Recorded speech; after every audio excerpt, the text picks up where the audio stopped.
Hi, Matt here. Are you looking for another great podcast?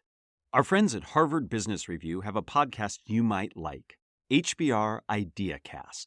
Every Tuesday, they bring you the world's best business and leadership experts to help you manage up, manage a business, and manage yourself. I'm a big fan of their recent episode where a marketing professor and a matchmaker talk personal branding. Listen to HBR IdeaCast for free wherever you get your podcasts. It's all you need to lead. Trust is foundational to relationships and communication, and you can't have trust without rules. My name is Matt Abrahams, and I teach strategic communication at Stanford Graduate School of Business. Welcome to Think Fast, Talk Smart, the podcast.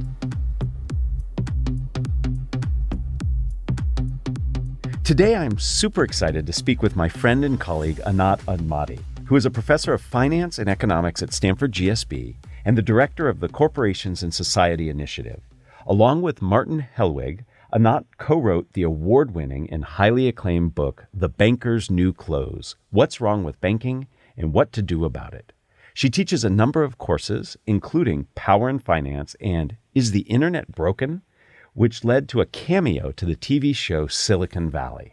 Welcome, Anat. I look forward to continuing our coffee chats here on the podcast. Thank you. It's really great to be here. Let's jump right in. I have watched and listened to you teach and present in a variety of venues, from classrooms to Congress. You have a superpower. You are really good at taking detailed, complex, and sometimes convoluted concepts and making them understandable to the average person. How do you do this? I realized that I actually had to do that, or I would just go back to my cocoon in academia. Basically, I got myself into a political discussion about banking regulation just by looking at what's going on, watching the news and listening to what people say, and then saying, wait a minute, I'm a corporate finance professor. What are they saying? What are they doing after the financial crisis of 2007 to 2009? And so it really was like, oh, I must have lived in some bubble. But as I came out of my bubble, I started interacting first with people I know better, which is the academics, and then going to the policymakers. And so that was the beginning of this journey. And then it was clear after a few years of this, trying to talk to these people is just not going to get what I want. So I had to then find ways to communicate more broadly, because that was the only way to make progress. If you leave this problem of banking to the people involved, and that includes both the people in banking themselves and the people in charge of supposedly protecting us from any problems in banking, you won't make progress. And that's why I had to find ways to communicate more broadly. So it sounds like you were motivated by your mission. What are some of the things you learned as you moved to the broader audience that you now communicate with that have helped you communicate better? What I learned was that I actually really had to start where they are, because the issues are a little bit complicated, but not that complicated. So it's not rocket science, as they say. So deposits, everybody understands what it is. And then you kind of go from that. Or everybody takes a mortgage, so everybody can understand about mortgages. So if you start from that and then you take them into, what's a corporation, what's a balance sheet, what's a bank run, all of those concepts that they may have seen in the movie someplace or they heard something in the news, and then you kind of try to connect from where you started to the current events. And it's possible to do. It's not that hard. It does take more than a sentence or two sometimes, but it's doable completely because it's really not that hard. And then once you give the analogies to things related to safety, do we have a building code? Do we have a speed limit? Do we have this rule or that rule? Then even in the broader context of, we hate regulation or capitalism, socialism, all these things we might get to later, you can make progress. So first you have to meet people where they're at and then scaffold based on concepts and understandings that they have. And leveraging analogies, I think, is really powerful. Now, you often have had to argue for unpopular positions held by very powerful and entrenched people. What have you found works to move people towards your perspective or point of view? Well, it's the communication that we just talked about. In other words, making them really understand what you're saying, because people easily get confused by these things. There's obviously a lot of communication on the other side. So there are armies of communication professionals who are, propaganda, marketing, whatever you want to call it, is rampant. So you're trying to maybe unpack some of what they hear. And so that's the real challenge, especially if you're challenging people with a lot of resources to get the views that they have into people's heads. What happened to the power of truth? And of course, I come from education, so I care about truth. But when you get to the political domain and people say stuff, where do you start to communicate with people, starting with something that you can maybe agree on and going from there? So when faced with being the David to the Goliath in these arguments, it sounds like finding a place to agree as a starting point and really having your understanding of what you want to get across is critical. I think one of the advantages you have and why you have been successful to some extent is because you come to this as an educator and understanding that there's some foundational principles. So you do need to be an expert and have actual expertise so that you know what you're talking about. And then you need to try to get that through. Now, the challenge, if you're saying things that powerful people don't like, is that some of them won't engage at all. So you're just not getting emails, talking into the wind. Yeah. And so the issue is actually finding people to engage with. And that became sort of a little bit more difficult as memories of that crisis receded. And it's becoming a little bit easier right now because all of a sudden banking is in the news again. Well, I hope you do lean in because you do have a lot of value to bring to this conversation. And persistence sometimes can lead to good results. I hated along the way that to be worn out by the other side and to just say, forget it, because that's what they want you to do. They want to wear you out. They have more persistence and more money to maintain their narratives. As a sort of advocate for the public with none of my own interest in it, just trying to help, I realize the limits of my power. I'm glad that you're getting the microphone again. I know you stand for transparency and clarity in finance specifically, but communication more generally. Why is this so important to you, and what can each of us do to support your goals of transparency? So first, we need to know stuff. And I think part of the strategy of people in much of the world who cause harm, and sometimes, for the kinds of objectives that we teach in a business school, is to obscure the facts.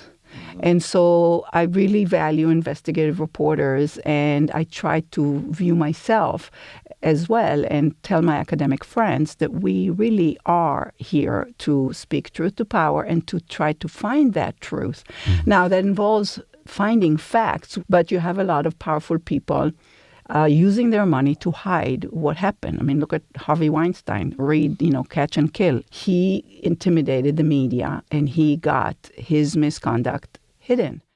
In these recent events that we had with Silicon Valley Bank and now First Republic, I'm curious, what are your thoughts on the role communication played or the lack of communication, and how has social media played out in all of this?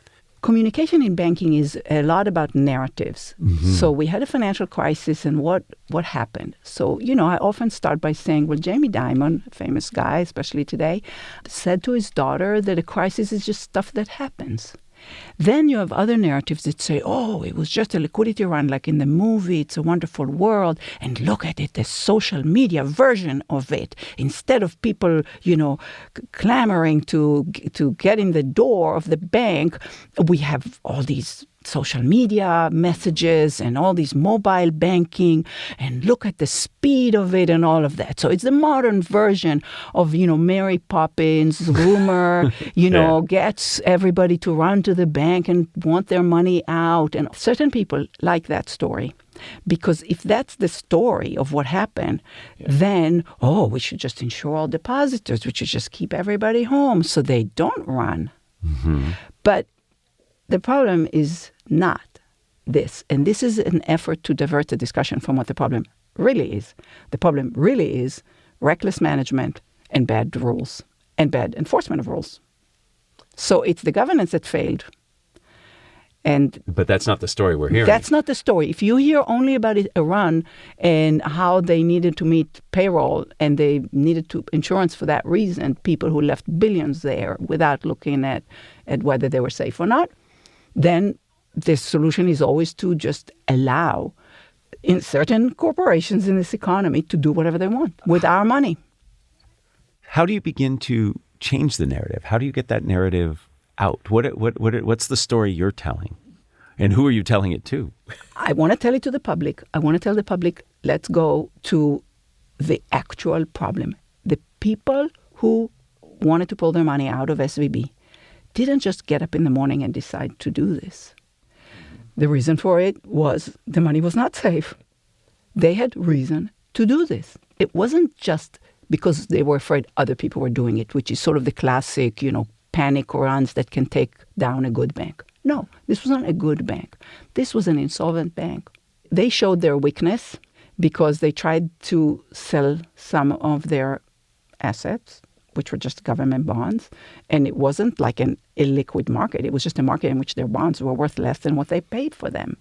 And then they tried to raise more equity because that would help them pay their debts and cover their deposits. And they couldn't. If you're not able to raise equity, that's a very huge flag. They have these stupid stress tests they run.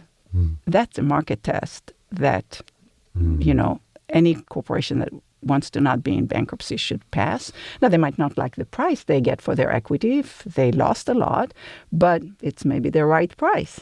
And so I by now studied extensively in my corporate finance theory had the dynamics of indebtedness for corporations. It's just very addictive. And in banking, the way we have the system is feeding and enabling the addiction to living on only debt. It seems to me that what I'm hearing you say is the way you change the narrative is you go back to the roots or the cause and you make it very clear to people so that they can understand what's really going on. It sounds also like part of what's helping you be successful is that you're making it very personal for people to understand that it's about safety, it's about security, it's about honesty. The scary thing right now is we're getting the biggest banks to be bigger, and they are inscrutable. We were told after the financial crisis that there won't be any more bailouts. The public was very angry with the bailouts. Crypto, other phenomenons, all the public anger that got diverted by all kinds of people through means of communications, diverted away from where the problems actually are. And so during COVID, there was a lot of obfuscation again because, people were saying, look at this system and how it's doing. Well, you can do well if there's money thrown all over the place and you take little bits of it because you sit in the middle of it. So it doesn't mean anything about the regulation. And so in our new edition of the book, we unpack all of that and go a lot deeper into the devilish details in ways people can understand, in ways of talking about why I know executives went to jail, all the things that animate people about the crisis, which are less deregulation and all the post-crisis movies, especially if you talk about communication. Not necessarily all the books, but the movies were going only to that anger about, greed and recklessness and getting away with it, which is legitimate anger. I look forward to the new edition of your book. It sounds like it'll be quite the decoder ring to help us understand. In your work with the Corporations and Society Initiative and the teaching of your Power in Finance course, you illuminate several important concepts and constructs you think everyone should know. Can you share one or two of these? And I'll give you extra credit if you highlight the role of communication in at least one of them. Okay, so the main theme of my teaching is always governance. And it's kind of a framework which just basically talks about power, information, and incentives. Who's making decisions? What is it that they know? What are their constraints? What motivates them to do it? And then how is it working out? So that's a governance framework that just helps you think through every situation just about. And then in order to have good governance, you need sort of trust and accountability. So let's just take the trust, because we already discussed accountability. Yes. What makes something trustworthy? You have to be genuine. You have to maybe look people in the eye. You are completely impartial to the situation, and then you're able to actually say something that the listener gets. Then that's how you become worthy of their trust. Now, for institutions, how does a government, the courts, the Supreme Court, whatever, be trustworthy? So there are all these tests of, do you trust corporations, corporate leaders, politicians, all of that. Absolutely. Governance is important. And I love how you use it as a way of setting a frameworks and ways of thinking about how we in a society interact. And trust is absolutely essential. And the point you made about not having a vested interest can help establish that. But let me say, if you have an interest, it doesn't mean that it's bad. I can trust a company. So sometimes you can have a mission statement or a promise, but talk is cheap. Yeah. So how do I commit to you? So one of the other words is commitment and accountability. So I have three words: trust, commitment, and accountability. So where does the commitment part come in? I can commit to you that I won't harm you because something bad will happen to me if I harm you. That's why we need rules. So how do I promise you that you can trust me? Well, you have to have a mechanism to commit to not harm the other person. And then you can be trustworthy. So I bring in rules as a way to create trust. So if you own the rules, that's the ultimate power. And that's the problem in banking, among other things. I love how you brought communication as well as accountability, trust, and rules all together so clearly. Well, you know that we end every one of these podcasts with the same three questions, and I would love to hear your answers as we go through these. So for the first question, Anat, if you were to capture the best communication advice you have ever received in a 5 to 7 word presentation slide title, what would it be? I'd say know your audience and meet them where they are. You've probably heard this before, but it is really the best one.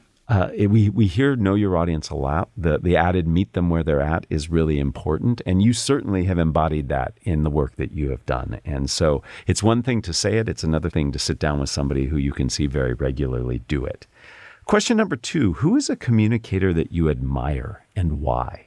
There are a lot of good communicators around, but the admire part was a little harder for me because there are not as many. So I found it's almost too obvious an example, but it still is a good one, and that is Martin Luther King. He is certainly admirable as a communicator. I mean, there's no question about that. And the more you look, the more you realize just how effective he was, how persistent he was, and how passionate he was, and how he was able to mobilize his audiences, whether in writing or in speaking. And so I admire him for the communication, but especially for the cause. He wanted justice. And he deployed so many of the techniques that we've talked about previously in terms of knowing the audience, using analogies, connecting, and scaffolding.